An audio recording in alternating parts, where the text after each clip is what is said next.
16 December को Nifty आ bank Nifty trade करने कौन कौन लेवल्स हो पारे से विषय आम चलतु एनालिसिस करवा। चलतु प्रथम देखा निफ्टी निफ्टी जदि डेली कैंडल को आम देखा ताहले आमर 5 डिसेम्बर को एक ग्रीन कैंडल होता जोटा कि आमर ए लेवल एरिया को आमर ब्रेकआउट दे देता। ये जो आमर स्ट्रॉन्ग रेजिस्टेंस थिला ये रेजिस्टेंस को ब्रेकआउट देकी मार्केट अपसाइड मूव कर देता। आ ये जो आमर 1 2 3 4 5 दिन आमर गोटे डाउनसाइड मूव रहा यहाँ आमर रिट्रेसमेंट आमको कह रिटेस्ट करी एग्जैक्ट जो लेवल को जस्ट टिके गैप डाउन तलक पलि आसला ताकू रिटेस्ट करी मार्केट जो भाया आज ग्रीन कैंडल देइछि सेटा शो करुछि कि मार्केट एटू अपसाइड जीवो अपसाइड व्यू रहिबो। तो आमर कौन प्लान रहिबा दरकार 15 मिनट टाइम फ्रेम रे चलन देखिबा इंट्राडे पई आमर कौन कौन लेवल्स हो पारे। पोजिशनल व्यू जदि आमे देखिबा डेली कैंडल हिसाब रे ताहले स्ट्रॉन्ग बुलिश मोमेंटम रे मार्केट अछि। आमर गैप डाउन ओपन हो कि नले फ्लैट भी ओपन हो तो दीटा केस रे आमे अपसाइड व्यू ही आम रखिबा आम पई भलो हबो। चलंतु आमे देखिबा 15 मिनट टाइम फ्रेम रे आम पई कोन कोन लेवल्स हे पारे। जदि 15 मिनट टाइम फ्रेम रे देखिबा एग्जैक्ट एटा 24,558 रु मार्केट डाउनसाइड व्यू जो सेलिंग प्रेशर रहा एटा केबे आम रही ना 5 डिसेम्बर को 5 डिसेम्बर रु एतिक दिन आमर गोटे ये रेंज करके वेट करला गैप डाउन ओपन होगी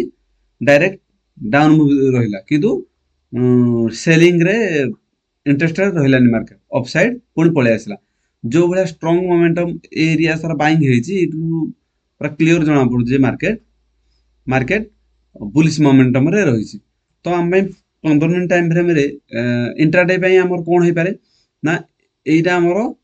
सपोर्ट ये गोटे आमर सपोर्ट जोटा कि 24,700 गोटे राउंड लेवल ये गोटे आम सपोर्ट हम आउ सेकेंड सपोर्ट हम 24,500 जोटा कि एपटू मार्केट एत गैप डाउन ओपन होबार चांस ना। मार्केट यही रेंज भितर जो भी ओपन है आम अपसाइड व्यू ही रखा। 24,700 जेपर्यंत ब्रेकडाउन न देइछि से पर्यंत आम डाउनसाइड व्यू रखि परिबानी। ब्रेकडाउन देले भी आम सपोर्ट फाइंड आउट करने चेष्टा करिया। Support find out upside view आमर रहिबा दरकार। जदि market directly gap up open हो जाउछि माने ये जो सपोर्ट आम ड्र कर रेजिस्टेंस आम ऊपर ड्र करछंती जोटा कि 5 डिसेम्बर को जो शार्प सेलिंग आसला या ऊपर डायरेक्ट जदि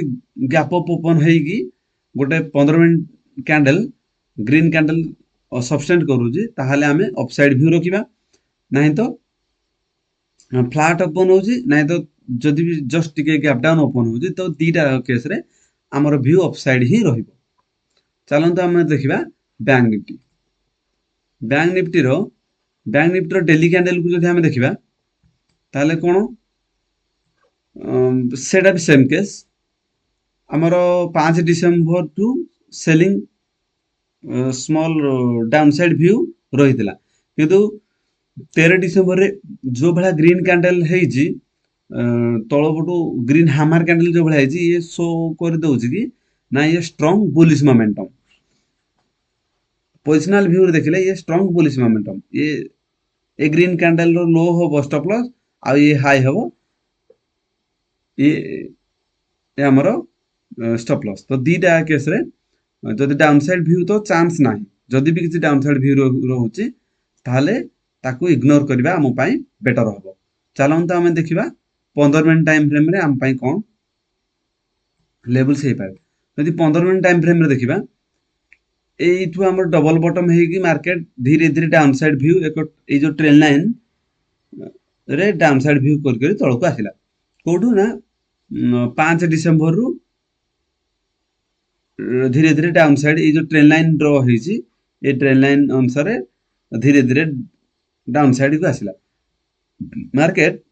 डायरेक्टली गैप डाउन ओपन ही डाउनसाइड तो आसिला किंतु सार्प अप मूव होगी ये जो ऊपर आम ट्रेन लाइन आसला ताको ब्रेकआउट देकी अप साइड क्लोज देइछि तो आम पाई कौन हम 16 डिसेम्बर को ना मार्केट जदि फ्लैट ओपन होउछि माने ए एरिया न जस्ट टिके गैप डाउन भी ओपन होउछि तो दीटा केस रे हम कोन करबा हमरो व्यू अपसाइड ही रहइबो दीटा केस रे हमरो व्यू अपसाइड रहइबो हम अपसाइड ट्रेड करबा ए जो हमरो रेजिस्टेंस हेछि 53850 53900 पाखा पाखी 53900 पाखा पाखी जो ए जो हमरो रेजिस्टेंस हमें ड्रॉ करछंती या ऊपर जदि market directly gap up open हेगी 15 मिनट कैंडल गुटे ग्रीन कैंडल सब्सटेंड करूजे ताहले मार्केट रो व्यू अपसाइड रहइबो नहीं तो फ्लैट ओपन होउची क्या गैप दीटा केस रे हमें अपसाइड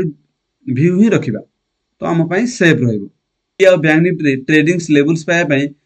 वीडियो को लाइक एवं चैनल को सब्सक्राइब करंतु थैंक यू।